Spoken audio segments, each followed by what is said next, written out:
सरकारच्या भाषणांमधून उद्योग व्यवसायातल्या प्रगतीच्या गप्पा जरूर मारल्या जात आहेत, मात्र वस्तुस्थिती काही वेगळीच आहे। महापुरासारखं नैसर्गिक संकट आणि अचानक येणारी आपत्ती यामुळे उद्योजक आणि व्यावसायिकांचं कंबरडं मोडलंय। त्यातच जीएसटी कर प्रणाली विरोधात व्यापारी नाराज आहेत। या सर्वांचा एकत्रित परिणाम म्हणून कोल्हापूरच्या उद्योग व्यवसाय क्षेत्राला सुमारे 150 कोटींचा फटका बसल्याची चर्चा आहे। कोरोनानं याआधीच अर्थचक्र थांबवलं होतं, त्यात कोल्हापुरात गेल्या 5 वर्षात 3 वेळा महापूर आला। 2019 मध्ये आलेल्या महापुराचं नुकसान सर्वाधिक होतं। या महापुरात साधारण 3,500 उद्योगांना पुराचा फटका बसला। 2021च्या पुरातही अशीच भीषण स्थिती होती। यावर्षी महापुराचा थेट फटका बसला नसला तरी ठप्प झालेले व्यवहार, त्यामुळे थांबलेली उलाढाल यामुळे सुमारे 150 कोटींचा फटका बसल्याची चर्चा आहे। थेट नुकसान दिसत नसल्यानं नुकसान भरपाईही मिळणार नाही, त्यामुळे व्यापारी नाराज आहेत। त्यातच पुरानंतरच्या साफसफाईमुळे व्यवसायांची घडी बसवण्यासाठी आणखी वेळ लागतो।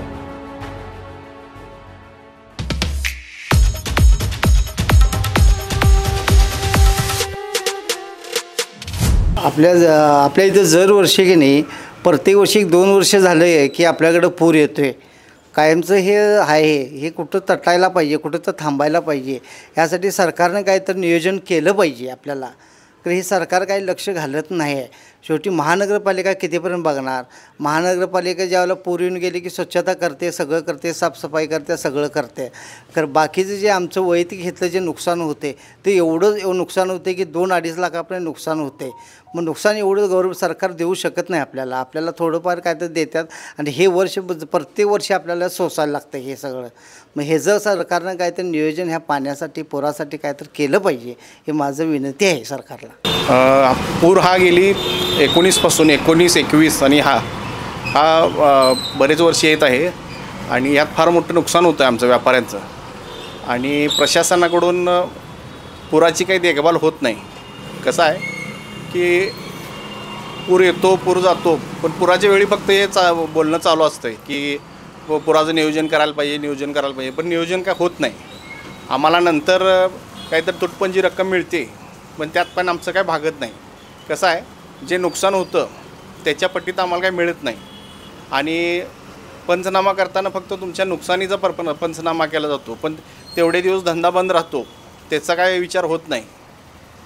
ह्याच्याकडे जरा प्रशासनानं लक्ष द्यावं। आणि महत्त्वाचं म्हणजे की पूर नियंत्रण कसा करता येईल, त्याच्यासाठी काय उपाययोजना करता येतील हे पण प्रशासनानं बघावं।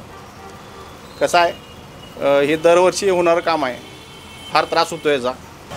नगरपालिकेनं स्वच्छता मोहीम राबवलेली आहे, चांगला आहे, उपक्रम त्यांचे आहेत, पण ते अपुरे पडतात।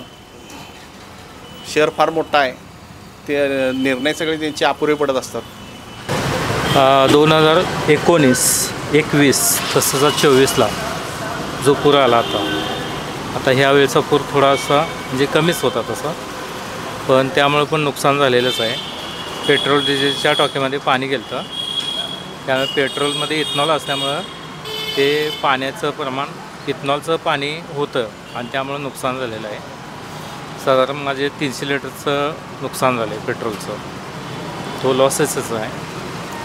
आता पाहूया काय प्रशासना म्हणजे महानगरपालिकेनं रोडवरचा कचरा वगैरे काढला, ते स्वच्छ धुवून घेतलेला आहे। तसं पंपामध्ये त्यांनी थोडंसं म्हणजे जे डस्ट होतं ते पण वाहतुकीसाठी त्यांनी मदत केली आणि बऱ्यापैकी मदत झालेली आहे।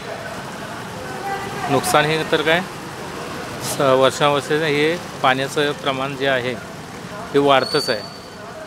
बरेच याचे कन्स्ट्रक्शन झालेले आहेत आजूबाजूला आणि नद्या पण उथळ झालेल्या आहेत। नद्यातील पाणी, त्यातलं गाळ काढणं म्हणा, उथळ नद्याचं खोल करणं गरजेचं आहे। आणि पाण्याचा निचरा होण्यासाठी बरेच ओढे, नदी, नाले सगळे स्वच्छ केले पाहिजेत, एवढंच सांगणं आहे माझं।